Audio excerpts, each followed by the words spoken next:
कर भगवान की यह पवित्र भूमि और उस बीच में भादों के महीने में शिव तत्व की प्राप्ति। भादों के महीने में, जिस भादों के महीने में भगवान श्री बलराम जी महाराज का प्रागट्योत्सव हुआ, जिस भादों के महीने में भगवान कृष्ण का जन्मोत्सव हुआ, जिस भादों के महीने में राधा रानी का जन्म महोत्सव हुआ, जिस भादों के महीने में भगवान श्री गणेश जी महाराज का जन्मोत्सव हुआ, जिस भादों के महीने में सप्त ऋषियों की प्रागट्यता का प्रतीक रहा, जिस भादों के महीने में केवल भक्ति का ही एक तत्व निश्चित होता है, उस भादों के महीने में आपको हम हरि और हर की भूमि कहते हैं, जिसको हम शिव और शक्ति की भूमि कहते हैं। ऐसी पवित्र भूमि पर शिव पुराण की कथा श्रवण करने के लिए बैठे।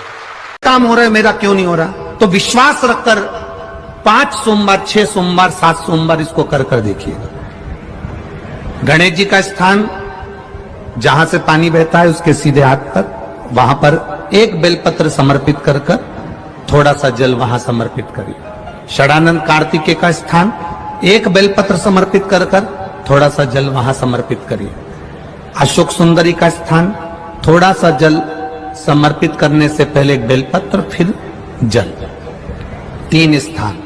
चौथा मां पार्वती जी का हस्त कमल, एक बेलपत्र समर्पित कर जल चारों तरफ चढ़ाने के बाद में 5वां शिवलिंग के ऊपर बेलपत्र समर्पित कर पूर्ण जल शंकर को समर्पित कर देना। ये 5 स्थान का चढ़ा हुआ जल आपके जो काम अटक रहे हैं, जो कार्य में आपको, आप सभी को मालूम होगा बेलपत्र चढ़ाने का एक तरीका होता है। एक बेलपत्र चढ़ाते हैं तो ऐसे ही चढ़ा देते हैं, 2-4 बेलपत्र चढ़ाई ऐसे ही चढ़ा देते हैं। पर यदि 11 बेलपत्र, 21 बेलपत्र, 51 बेलपत्र, 108 बेलपत्र, 108 से भी ज्यादा यदि बेलपत्र हम अगर शंकर को समर्पित कर रहे हैं, तो आखिरी बेलपत्र में हमें या तो चंदन या चावल या लाल चंदन, कुछ भी अबीर गुलाल कुछ भी रखकर मध्य पत्ती पर रखकर भगवान को समर्पित करना पड़ता है अपनी कामना की। नदी को समुद्र ने कहा अगर नदी तो कुछ देना चाहती है तो मुझे हरी हरी घास ला कर दे दे, मुझे दूबा ला कर दे दे, मुझे हरी घास ला कर दे। नदी ने कहा क्या रे समुद्र, मांगा भी तो घास, मांगी भी तो दूबा, मात्र दूबा, हाँ ला दे। नदी ने कहा पिलाई। नदी गई, अपने घाट पर दूबा लगी हुई थी, नदी ने अपने पानी से इतनी तेज लहर ली कि दूबा को तोड़ने लगी। जैसे ही नदी अपने पानी से, अपने जल से दूबा को तोड़ने के लिए पानी का वेग तेज करती है, उसी समय दूबा पानी के आगे झुक जाती है। जैसे झुकती है नदी उसको उखाड़ नहीं पाती है, फिर पानी उस पर गया, दूबा फिर झुक गई, पानी फिर गया, दूबा फिर झुक गई, दूबा घास उखड़ नहीं पाई, पूरी दिन सत्यानाश मिल गया नदी का। आखिरी में समुद्र के पास जाकर कहती है समुद्र मैं दूबा मैं घास उखाड़ नहीं सकी। समुद्र कहता है हरी नदी तुझमें तो क्या दुनिया में किसी की सामर्थ्यता नहीं है कि जो माता पिता गुरु के आगे झुकने वाले को उखाड़ सके, किसी में दम नहीं है, ये किसी की सामर्थ्यता नहीं है कि झुकने वाले को उखाड़ दे।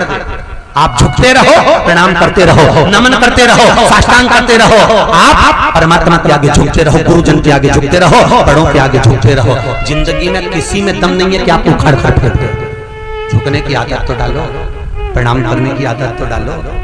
नमन जिसके हम पांव पड़ते हैं, ठीक है, जिसके हम पांव पड़ते हैं वो बड़ा होता है कि जो पांव पड़ रहा है वो बड़ा होता है। बहुत अच्छे से उत्तर देना, सोच विचार कर देना। तुमने खूब कथा सुनी है, दिल से देना। जिसके हम पांव पड़ते हैं, जो झुका है, जिसने प्रणाम करा है, जिसके पांव पड़े जा रहे हैं वो बड़ा नहीं है। बड़ापन उसकी है जिसने नमन किया है, जिसने झुका है, जिसने प्रणाम करा, बड़ापन उसका है। उसकी धैर्यता देखो, उसकी प्रफुल्लता देखो। छोटा है, जिसको प्रणाम किया जा रहा था वो तो छोटा है, बहुत छोटा था, इसलिए उसके पास देने के लिए कुछ नहीं था, उसने केवल आशीर्वाद दे दिया, आयुष्मान उठ गया। पर उससे ये तक नहीं बना कि झुकने वाले को गले से लगा लेता, उठा लेता, बैठ मेरे पास, मेरे नजदीक। कागज बदलते हो तिजोरी के अंदर का, तो ईमानदारी से बोलना, तिजोरी को जब साफ करते हो तो नौकर से करवाते हो कि तुम करते हो? अरे बोलो जम के, अच्छे से बोलो। तिजोरी साफ कौन करता है? नौकर के तुम? जिस तिजोरी में धन रखते हो, जिस तिजोरी में तुम लक्ष्मी रखते हो, उस तिजोरी को तुम साफ करते हो। घर का तुम अपने बेटे तक पे विश्वास नहीं करते, बहू पर विश्वास नहीं करते, खुद बुढ़ा पर भी साफ करते हैं, स्वयं साफ करते हो, किसी पर विश्वास नहीं है।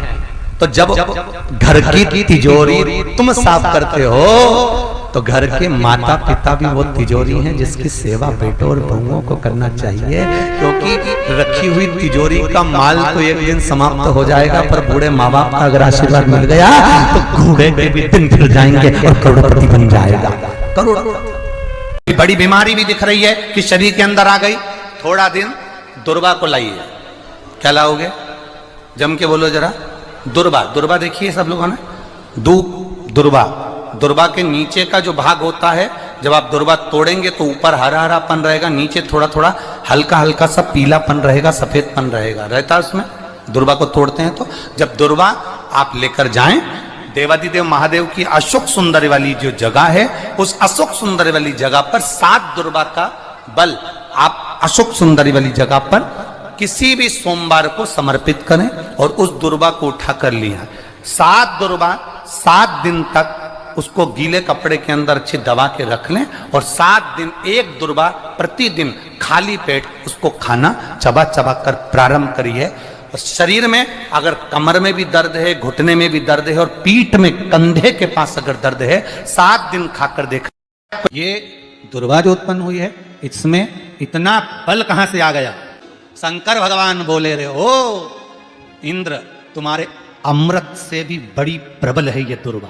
जिस समय पर अमृत का कलश निकला, उस अमृत के कलश को देवता लेकर जा रहे थे, ले जाते राक्षसों से छुड़ाकर सबसे पहले इन्होंने समुद्र के किनारे पर इसको छुपाया। उस जगह पर भगवान विष्णु की जंघा के रोम पड़े थे जिससे दुर्वा उत्पन्न हुई थी। उस दुर्वा पर इस कलश को जब रखा, रखते ही एक देवता ने उसके उठाकर देखना चाहा तो उसमें से थोड़ा सा भाग अमृत का नीचे गिर गया, जो दुर्वा पर पड़ गया। और आगे गए, फिर इसको छुपाया, वहां भी दुर्वा थी। फिर और आगे गए, वहां भी दुर्वा थी। सुन इंद्र, तेरे को जो अमृत मिला तूने एक बार में पिया। ब्रह्मा को जो अमृत मिला वो ब्रह्मदेव ने एक बार में पिया। वरुण को जो अमृत मिला वो एक बार में पिया। पर इस दुर्वा को जो अमृत मिला वो 5 बार मिला। इसलिए 5 दुर्वा लेकर तू गणेश के पास जा और उसको दे, क्योंकि ये 5 अमृत के कुंड से भी प्रबल है। ये 5 अमृत के कुंड से भी प्रबल है, लेकर जा तू ये दुर्वा। और इंद्र ने दुर्वा दी, गणेश जी को खिलाई। जैसे खिलाई, गणेश जी के भीतर की जो अग्नि थी वो समाप्त हो गई। अगर कष्ट का जीवन चल रहा हो, तकलीफ की जिंदगी चल रही हो, या तो 5 सोमवार या 7 सोमवार हाथ में दुर्वा, मान लो ये तुमने दुर्वा ले ली, हाथ में दुर्वा, एक बेलपत्र, और उसी हाथ में अपने घर का भरा हुआ 1 लोटा जल। पहले रखना है दुर्वा, फिर रखना है बेलपत्र, उसके बाद में हाथ में 1 लोटा जल, और दोनों हाथों का स्पर्श करते हुए जो अपना पूजन का कक्ष होता है घर के अंदर का, उस पूजन कक्ष की साक्षी में अपने कुल देवता, पितृ देवता और अन्य देवताओं का स्मरण करते हुए, बाबा बहुत दुखी हूँ, बहुत तकलीफ में हूँ, बहुत कष्ट में हूँ, बाबा को अपने मन का भाव कहते हुए, हृदय से प्रार्थना करते हुए अपने घर के मंदिर से निकल कर फिर उस जल को लेकर शिवालय तक जाओ और दक्षिण की ओर खड़े होकर उत्तर की ओर मुख कर जल समर्पित करो। बेलपत्र और दुर्वा दोनों को अशोक सुंदरी वाली जगह पर चढ़ा दो। अशोक सुंदरी की जगह तो सबको मालूम है ना। चढ़ा हुआ थोड़ा सा जल लेकर आओ, घर के दरवाजे पर उसका छींटा दे दो, लेपन कर दो, और बाबा से 5 सोमवार नियम से आप दुर्वा, बेलपत्र और जल का प्रयोग अगर करोगे, 5 सोमवार पूर्ण होंगे, जो तुम्हारा दुख है वो समाप्त जरूर होगा। शिव करना जरूर। में बहुत कर्जा है, इतना भी धन नहीं है कि काशी जाकर सारनाथ भगवान का दर्शन करे। तो शिव महापुराण की कथा कहती है, अगर बन सके तो 5 बेलपत्र, 5 दुर्वा, 5 कनेर का पुष्प, 5 काली तिल हाथ में रखकर सारनाथ भगवान का स्मरण कर भगवान शंकर के मंदिर में शिवलिंग पर समर्पित करें, और शिवलिंग पर समर्पित कर सारनाथ भगवान का स्मरण कर लोटा भरकर जल शिव को समर्पित करें। उसी का थोड़ा सा जल झेल कर लेकर आकर अपने घर व्यापार के ऊपर छिड़कना प्रारंभ करें। धीरे धीरे 3 महीना भी नहीं लगेगा, व्यापार वृद्धि करेगा, कर्जा चुकना प्रारंभ हो जाएगा। 4 गुरु हमारी जिंदगी में हमेशा मिले हैं। पहले नंबर पर माता, दूसरे नंबर पर पिता, तीसरे नंबर पर शिक्षक और चौथे नंबर पर सतगुरु। सारे देवताओं का दर्शन करिएगा, सारे देवताओं के मंदिर जाइएगा, सारे देवताओं का दर्शन करिएगा, सारे देवताओं के मंदिर जाइए, सारे देवताओं का दर्शन करिए, सारे देवताओं के मंदिर जाकर सारे देवताओं का दर्शन कर कर एक बार मेरे देवाधिदेव महादेव का दर्शन करिएगा। सारे देवताओं के दर्शन में और महादेव के दर्शन में एक अंतर सबसे प्रबल मिलेगा। सारे देवताओं के मंदिर में सारे देवता ऊंचे ऊंचे स्थान पर बैठे मिल सकते हैं, पर मेरा महादेव का शिवलिंग जब भी मिलेगा तो जमीन पर ही मिलेगा, पृथ्वी पर ही मिलेगा। माता पार्वती जी भी बैठी हैं तो ऊंचे स्थान पर बैठी हैं, गणेश जी बैठे हैं तो ऊंचे स्थान पर बैठे हैं, षडानंद कार्तिकेय बैठे हैं तो ऊंचे स्थान पर बैठे हैं, भगवान विष्णु बैठे हैं तो ऊंचे स्थान पर बैठे हैं, मेरे राघव जी मेरे राम जी बैठे हैं तो ऊंचे स्थान पर बैठे हैं, दत्त भगवान बैठे हैं ऊंचे स्थान पर बैठे हैं, सारे ग्रह बैठे हैं ऊंचे स्थान पर बैठे हैं, पर केवल एक मेरा देवाधिदेव महादेव, मेरा शंकर, मेरा शिव, मेरा ओघड़दानी, मेरा शिवलिंग, मेरा शंकर एक ऐसा है जो पृथ्वी पर जमीन पर आराम से बैठा है। क्यों? मेरे देवाधिदेव महादेव ने संसार के लोगों को प्रेरणा दी कि ये भूमि पर मैं बैठा हुआ हूं, इसका कारण केवल एक है।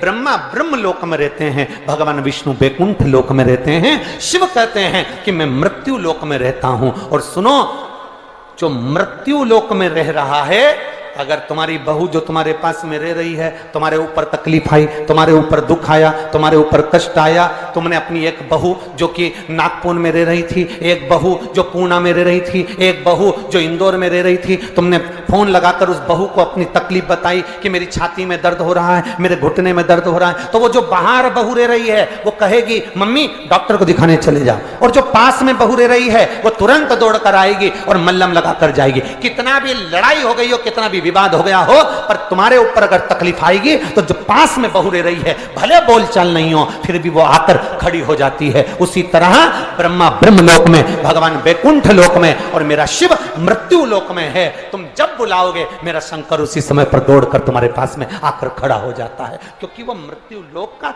निवासी है। वो कुछ अच्छा करो, ये मनुष्य का शरीर वापस नहीं मिलना है। 83,93,999 योनियां काटने के बाद 84,00,000वें नंबर की ये योनि मिली है, मनुष्य का शरीर मिला है 84,00,000वें नंबर का।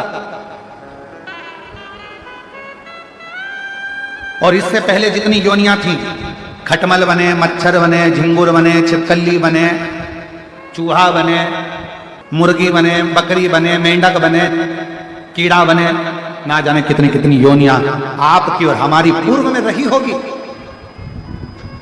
और अब भगवान की बड़ी कृपा से ये मानव की देह मिली है। मानव इसको व्यर्थ ना करो, व्यर्थ। और मिलती है शिव नाम की दौलत कभी कभी, होती है अपने भाग्य से शिव पुराण कभी कभी। ये उनकी कृपा है, उनकी उदारता, उनकी करुणा है, जिसके बल पर ये हमको प्राप्त हुआ ही मिला। और हम इसको व्यर्थ गंवा दें, हम इसको व्यर्थ गंवा दें, ये कहा मिला। बजो, स्मरण करो, कीर्तन करो, मंत्र जाप करो, नाम जाप करो, कर्म करो, अपने घर में रहो, खूब कमाओ। शुरू में कथा में कहा था तुम्हारी कैपेसिटी से ज्यादा कमाओ, 4 गुना ज्यादा कमाओ। पर इतना याद रखना, जितना कमाओ तुम भले 1 रुपया किसी को दान मत करो, किसी को मत दो, पर अपने ऊपर खर्च जरूर करो। पूछेगा कि नीचे बड़ी मुश्किल से 83,99,999 योनियां काटने के बाद ये 84,00,000वें नंबर की योनि मिली थी, नीचे जाकर तूने एंजॉय कितना करा, भजन कितना करा, कीर्तन कितना करा, मंत्र जाप कितना करा, अपनी मस्ती में कितना जिया, प्रसन्नता में कितना जिया, कितनी जिंदगी तूने रो रो के गंवा दी। इसने कुछ बोल दिया रोने बैठ गए, उसने कुछ बोल दिया रोने बैठ गए, इसने कुछ कह दिया रोने बैठ गए। मुस्कुरा कर जीना, मुस्कुरा कर। यहाँ की बहुत टेंशन की जिंदगी जीता है मनुष्य, व्यापार चल नहीं रहा, बहुत तकलीफ का जीवन चल रहा होता है, तो आज भी नियम है महाराज, आज भी नियम कि सोमवार कटोरी में थोड़ा सा शहद रखकर, मधु रखकर, यदि लक्ष्मी जी का स्मरण किया जाए और माता लक्ष्मी जी का स्मरण कर कर एक लाल पुष्प उस कटोरी के सम्मुख में माता लक्ष्मी का नाम लेकर रखा जाए और बाद में वही शहद, वही मधु और वही पुष्प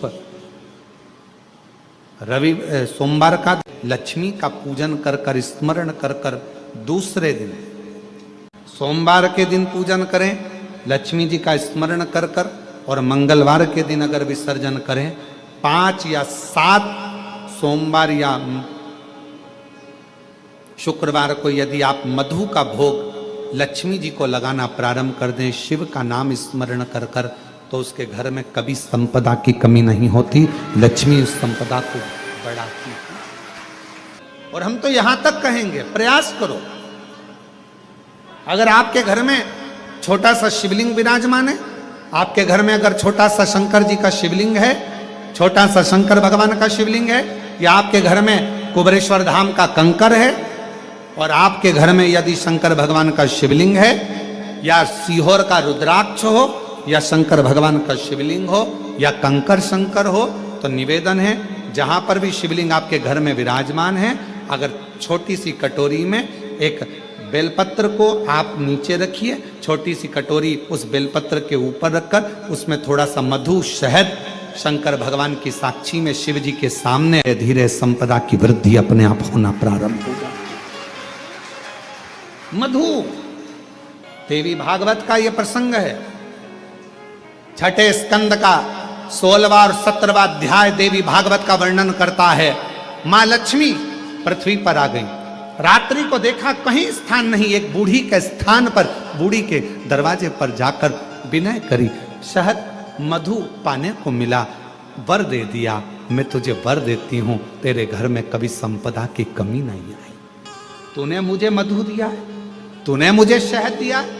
56 भोग दीपावली के दिन माता लक्ष्मी को लोग लगाते हैं, ढेरों सारा गुजिया, पपड़िया, बर्फी, चक्की, मठरी, खाजे, पपड़िया सब लक्ष्मी जी को भोग लगाते हैं। पर यदि एक पान के पत्ते पर भी एक बूंद अगर शहद का दीपावली के दिन अगर रात्रि को भी लक्ष्मी को भोग लगा दिया जाए तो कभी संपदा कम नहीं। पाप और पुण्य में ये बहुत बड़ा अंतर है। पाप और पुण्य के अंदर पाप अपने आप हो जाएगा, झूठ बोल दिया पाप हो गया, गलत कर्म कर दिया पाप हो गया, गलत दृष्टि से देख लिए पाप हो गया, किसी को चाटा मार दिया पाप हो गया, किसी का धन हड़प लिया पाप हो गया, किसी की कोई वस्तु रख ली पाप हो गया। पाप अपने आप हो जाता है, पर पुण्य अपने आप नहीं होता, पुण्य को करना पड़ता है। पाप को करना नहीं पड़ता, पाप अपने आप हो जाएगा। पाप इतना विचित्र होता है कि अपने आप ही प्रकट हो जाता है। आप मोबाइल देख रहे हो, मोबाइल देखते देखते देखते देखते किसी का एक मैसेज आ गया, मैसेज में उसने उसकी निंदा लिख दी, तुम्हारा पाप उपजने वाला है, इसलिए उसमें तुमने नीचे कमेंट्स में अपनी तरफ से भी एक बात लिख दी, पाप सामने प्रकट हो गया। मतलब तुम्हारे भीतर वो गलत विचार आ गया, गलत सोच आ गई, गलत दृष्टि आ गई।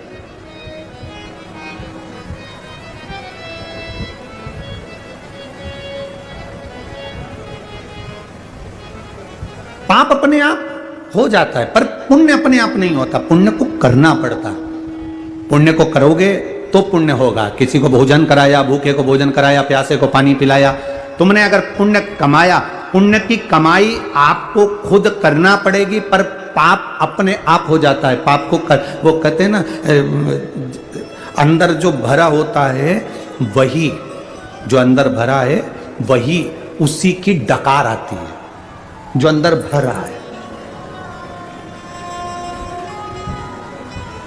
अब तुम एक प्रैक्टिकल करके देखना, अब इसको प्रैक्टिकल करने की भी जरूरत नहीं पड़ती, आप तो करे हुए हो प्रैक्टिकल। आप एक काम करना, कड़ी बनाकर चावल के साथ कड़ी खा जाना। अब तुम्हें दिन भर कड़ी की डकार आएगी कि नहीं आएगी? अरे बोलो तो जम के जरा। अब इडली सांभर खा लो, बोलो जम के बोलो जरा, इडली सांभर की डकार आएगी। गुलाब जामुन खा गए, जलेबी खा गए,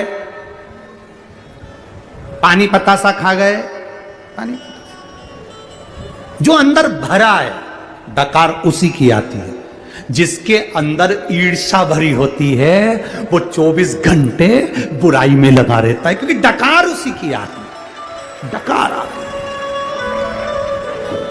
जिसके भीतर ईर्ष्या भरी है तो ईर्ष्या की डकार आएगी, नफरत भरी है नफरत की डकार आएगी, निंदा भरी है निंदा की डकार आएगी। तुम्हारे भीतर किसी की उन्नति देखकर, किसी की प्रोग्रेस देखकर, किसी के चार चांद देखकर, किसी की फैक्ट्री देखकर, किसी की दुकान देखकर अगर तुम्हारे मुख से गलत विचार निकल रहे हैं, गलत बात निकल रही है, तुम किसी के लिए गलत लिख रहे हो, गलत सोच रहे हो, गलत बोल रहे हो, तो समझ लेना तुम्हारे अंदर कूट कूट के ईर्ष्या भरी हुई है, इसलिए उसकी डकार आ रही है। तुम्हारे अंदर बुराई भरी है तो बुराई की डकार आ रही है। तुम्हारे अंदर निंदा इतनी भर गई कि निंदा की डकार आ रही है। तुम्हारे अंदर इतना गंदगी भर गई कि तुम्हें कोई दुनिया का कोई व्यक्ति अच्छा ही नजर नहीं आ रहा, क्योंकि तुम्हारे अंदर बुराई की डकार आ रही है। वो केवल अंदर जो भरा है उसी की डकार प्रकट होती है।